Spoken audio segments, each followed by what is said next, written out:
Welcome back for our presentation on water and sanitation. We will give the mayor the opportunity to motivate the stance of the city regarding water and sanitation, followed by our analyses, comment, and concerns. As ratepayer, you need to take ownership of this information and align yourself with the action any responsible ratepayer will take. Firstly, we will give the mayor an opportunity to present his segment, followed by our analysis, findings, and concerns. Over to you, Mr. Mayor. Now let's turn our attention to water and sanitation. Very important for the future of our city. This year there are two key changes in water and sanitation tariffs from July 2025. The first change is that lower income households will experience and will see noticeable relief in their bills. This is because fixed charges will now be determined by your property value and not by your meter connection size. Over the years as mayor, this has been one of the most common complaints that I've received. The way that it works at the moment is that households are charged a particular fixed charge for water based on the size of your water meter connection. The problem is this, as many of you have pointed out over time. At the moment, a well-off household and a low-income household who have the same connection size, usually 15 millimeters, pay exactly the same monthly fixed charge. Now we're changing that, and I hope that many will be relieved by that. The fixed charge will now be determined by your property value, resulting in an immediate and noticeable saving for the lower income household in that example. Property value remains one of the most objective ways to determine fair contributions, both in South Africa and across the world. So that's the first important positive change. The second change is that monthly sanitation charges will now include a fixed portion. But importantly, and this is crucial for everyone to understand, the fixed portion in your monthly sanitation charge is entirely offset by a reduction in charge for sanitation volumes.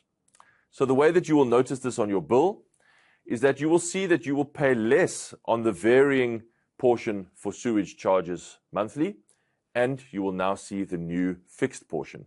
But overall, you're still going to be pretty even.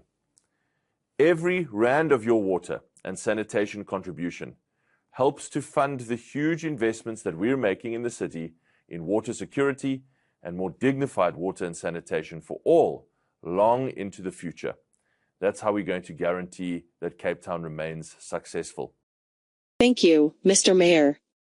Here we will focus our comments on water and sanitation charges in the city's draft 2025-26 budget. Access to clean water and effective sanitation is a fundamental right, but how the city proposes to charge for it raises serious questions about fairness, past promises, and financial logic. Let's cast our minds back to before the Day Zero drought crisis around 2015 and 2016. At that time, following national guidelines, the City of Cape Town provided the first 6,000 liters of water free to all residential households, every month regardless of income. This was considered a basic universal lifeline. During the severe drought, this universal 6,000 liters free allocation was revoked. The city stated this was a necessary emergency measure to enforce water conservation and manage extreme financial pressure on the system. Many residents clearly recall undertakings or strong impressions given by the city at the time that once the drought emergency passed, this universal free basic water allocation. Years have passed since the dams recovered, yet this promise remains unfulfilled. Attempts by residents and groups to engage the city on reinstating the universal 6,000 liters water have been ignored or dismissed. In 2019, it was reported in the press that investigations showed the city of Cape Town was making huge profit from water, calculating the drought over the cost of water. Water restrictions were implemented by the city on January 1, 2016. The next year, a less than 1 in 1,000 year chance of another extremely low winter rainfall year happened. Dam levels dropped to record lows. Critical water-saving measures, such as pressure reduction of pipes, faster leak repairs and ill-advised desalination plants incurred additional costs for Cape Town's water department.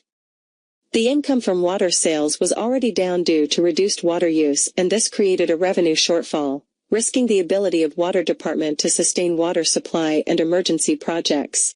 In late 2017, a temporary drought levy was proposed by city officials as a solution to the revenue shortfall. Reversing its initial support following negative public feedback, the DA's executive instructed its city councilors to not support the temporary drought levy because it would create an undue burden on ratepayers, and some argued that the temporary levy was unfair to higher-income households. In January 2018, the new higher tariffs were imposed, but researchers now concede that the undermined original temporary levy was a more sustainable tariff model. Moody's confirmed that high costs had increased water sales revenue to 4.4 billion rand and cash generated from operations increased by 13% to 7 billion rand.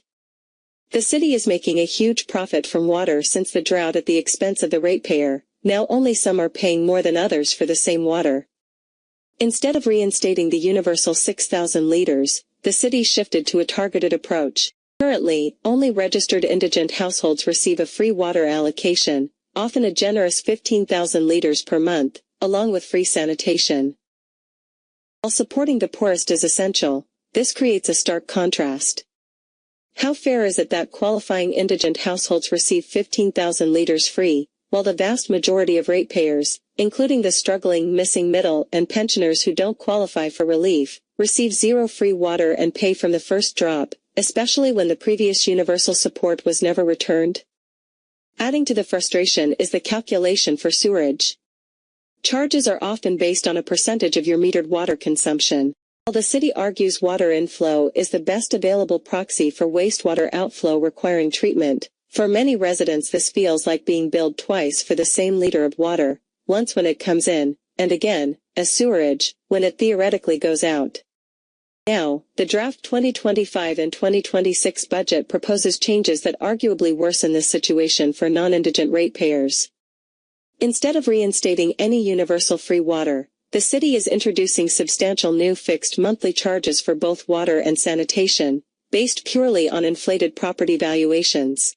So, not only do paying residents get zero free water, contrary to past expectations, but they now face high, unavoidable fixed costs linked to property values that have soared 141% since 2010, further disconnecting the bill from actual usage or income reality, especially for pensioners.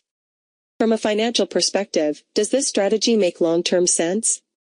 Providing a very large free allocation, 15,000 liters to one group while simultaneously imposing high fixed charges, reducing conservation incentives and offering no basic free tier to the broad base of paying customers seems contradictory. Does this structure truly encourage responsible water use across the entire city? Or does it risk overburdening and alienating the very ratepayers whose payments are essential for funding the entire system, including the indigent support? Water and sanitation concerns, broken promise? Failure to reinstate universal 6,000 liter free water. Fairness gap, 15,000 liters free for indigents versus 0 liters, plus high fixed charges for others. Double billing perception for sewerage persists. New fixed charges based on inflated property values worsen affordability. Financial logic and conservation incentives questionable. In conclusion, the city's approach to water and sanitation billing raises serious concerns. The failure to reinstate the universal 6,000 liters free water feels like a broken promise. The current structure, contrasted with generous indigent support, creates a perception of unfairness. The double billing feeling around sewerage remains. And the new proposals double down on fixed charges linked to inflated property values, hitting pensioners hard and reducing conservation incentives. Let's advocate for fair, transparent, and sustainable water and sanitation charges. Thank you for watching.